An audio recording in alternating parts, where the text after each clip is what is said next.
আমরা বেশিরভাগ মানুষ রমজান মাসে ফজরের নামাজ পড়ে এসে ঘুম দেই। আপনার যদি রাতে ঘুম না পুরে আবার দিনে ডিউটি থাকে, ঘুম একটু যদি যাওয়াই লাগে, তো ফজরের পর পর ঘুমাবেন না। আলহামদুলিল্লাহ, আমাদের বাসায় আমরা এটার প্র্যাকটিসটা প্রতি বছর খুব হার্ডলি করার চেষ্টা করি। ফজরের পর পর কোনো ঘুম নেই, ফজরের পর একটু কোরআন তেলাওয়াত করেন। প্রথম প্রথম চোখ ভেঙে আসবে, কারণ আপনি ভোর রাতে উঠছেন, অভ্যাস নাই, তো যাতে চোখে ঘুম না আসে সেজন্য নানান বুদ্ধি বাইর করে ঘুম দূর করেন, একটু উঠবস করেন। ওই টাইমে বসে ফজরের পরে আপনি তেলাওয়াত করেন, জিকির আজকার করেন, সকাল সন্ধ্যার দোয়াগুলো পড়েন, একটু দোয়া করেন, রমজানের কিছু আমল করেন। এশাকের নামাজের ওয়াক্ত হয়ে গেছে, 2 রাকাত নামাজ পড়ে এরপর আপনি পারলে দরকার হলে শুয়ে যান, কিন্তু ফজরের পর পর শুয়ে যাবেন না। এটা একটা ভুল, কারণ নবী করিম সাল্লাল্লাহু আলাইহি সাল্লাম সকালের এই সময়টার জন্য দোয়া করেছেন, আল্লাহুম্মা বারিক লি উম্মতি ফি বুকুরিহা, আল্লাহ আমার উম্মত জন্য সকালের সময়টাতে বরকত দান করুন, আর ওই সময় আপনি ঘুমায় থাকছেন। তো রমজান মাসে আমরা এটা একটা ভুল করি, এটা আমরা করব না যথাসম্ভব।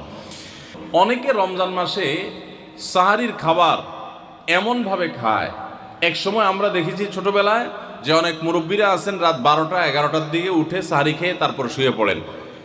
এটা যেমন একটা ভুল ছিল, সাহারি হলো শেষের দিকে খাওয়া উত্তম, ওনারা খাইতেন আগে। অতিরিক্ত সতর্ক যেটাকে বলে, এত আগে কেন খায়? যে শেষের দিকে খেলে রোজা হয় না হয়, জন্য 12টার সময় 4-5 ঘন্টা আগে খেয়ে ধুয়ে দিলাম। এটা হলো বেশি সতর্ক হওয়া। বেশি সতর্ক হওয়া বুঝেন? এক লোক দোতলা শুয়ে আছে ফ্লোরে, তো একটু পর পর মাথা উপরের দিকে উঠে ফেলতেছে। কেউ জিজ্ঞাসা করলো, কি ব্যাপার, তুমি কি এমন কেন করতেছো? ফ্লোরে শুয়ে আসো চিত হয়ে, একটু বড় মাথা উঠাও কেন? তো লোকটা বলল, নিচের ফ্লোরে একজনে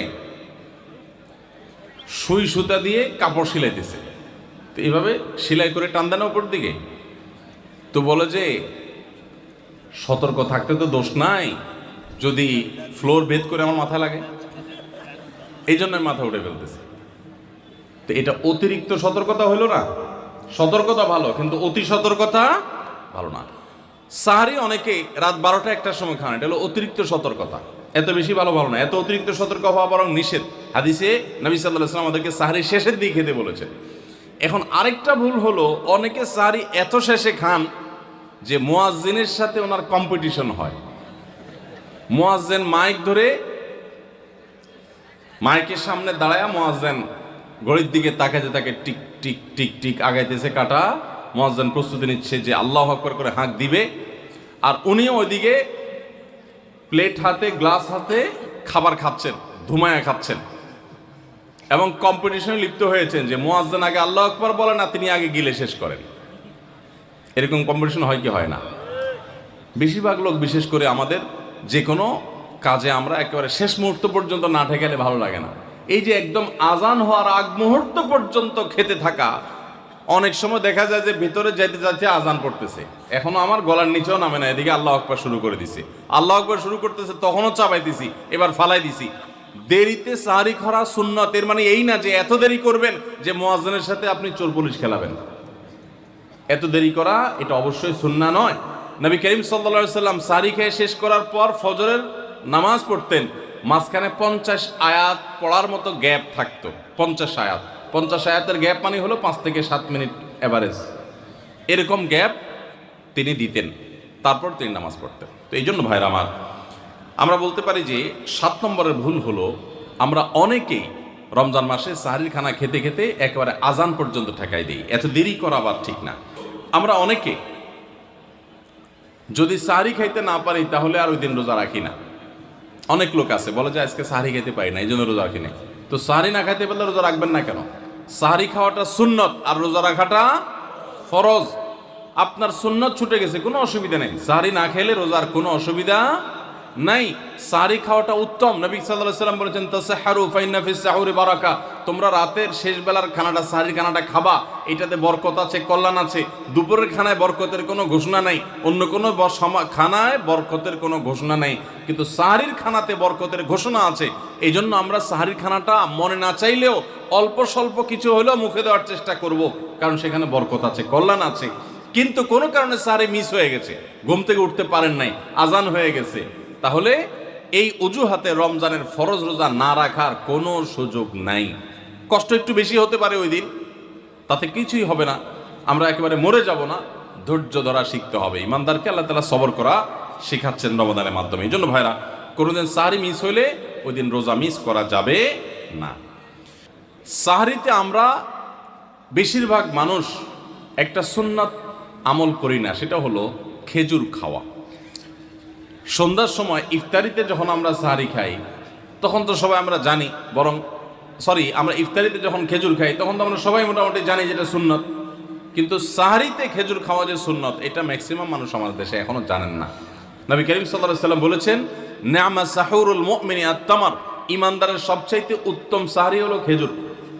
আপনি ভাত খান, ডাল খান, গোশত খান, মাছ খান, যাই খান, এক পিস খেজুর আপনি যদি অন্তত সাহরিতে খান, তাহলে এটার কারণে একটি সুন্নাত জিন্দা করার সওয়াব পাবেন। খেজুরে প্রচুর পরিমাণ এনার্জি, খাদ্য শক্তি থাকে, এটা আমাদের জন্য নানা দিক থেকে উপকারীও বটে। এই জন্য ইফতারিতে আপনি খেজুর খাওয়ার কথা জানেন, অথচ হাদিসে শুধু ইফতারিতে না, সাহরিতেও খেজুর খাওয়ার নির্দেশনা দেওয়া হয়েছে। এই জন্য এটা একটা ভুল যে আমরা অনেকে সাহরিতে যে খেজুর খেতে হয় এটা জানি না। সাহরির সময়, ভোর রাতের সময়টা হলো দোয়া কবুলের সবচেয়ে মোক্ষম সময়। 24 ঘন্টার ভিতরে দোয়া কবুলের সবচেয়ে আদর্শ সময়, যে সময়ের দোয়া কবুলের সম্ভাবনা সবচেয়ে বেশি, সেটা হলো ভোর রাতের সময়টা। আল্লাহ সুবহানাহু ওয়া তাআলা ডেকে ডেকে বান্দার ক্ষমা ঘোষণা করেন, বিপদ আপদ দূর করেন, অসুখ বিসুখ দূর করেন। এই সময়টা হলো রাতের শেষ প্রহর, ফজরের আগের সময়টা, তাহাজ্জুদের সময়টা। 11 মাস ধরে আমরা নানা ব্যস্ততার অজুহাতে আমাদের তাহাজ্জুদ পড়ার সুযোগ হয় না, ভোর রাতে ওঠার সুযোগ হয় না।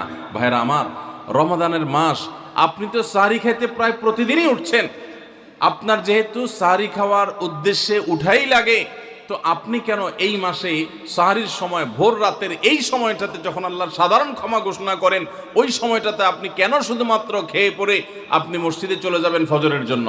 অবশ্যই আপনি সাহরি খেতে উঠলে 2-5 মিনিট সময় বের করে বিশেষভাবে আল্লাহর কাছে দোয়ায় মনোনিবেশ করবেন। আমাদের একটা বড় ভুল হলো সাহরির এই সময়টাকে দোয়ায় আমরা মনোনিবেশ করি না। সম্ভব হলে 2 রাকাত নামাজ পড়েন, 4 রাকাত নামাজ পড়েন। সেটা যদি না পারেন তো সাহরির খানার শেষে অথবা আগে আপনি আপনার রুমে গিয়ে লাইট বন্ধ করে নিরিবিলি জায়গায় একটু আল্লাহর কাছে হাত তুলে একটু চোখের পানি ফেলে চান, দোয়া করেন। দোয়ার এই সুযোগটা 11 মাস আপনি পান না, রমজান মাসে সাহরির উসিলায় পেয়েছেন, তো আপনি সেই সুযোগটা কেন হাতছাড়া করবেন? আমি বিনয়ের সাথে বলতে চাই, একজন মানুষের জন্য আমরা এই সুযোগটা হাতছাড়া না করি। আমি পারতপক্ষে কোনোদিন এই সুযোগটা হাতছাড়া করি না ভাইরা।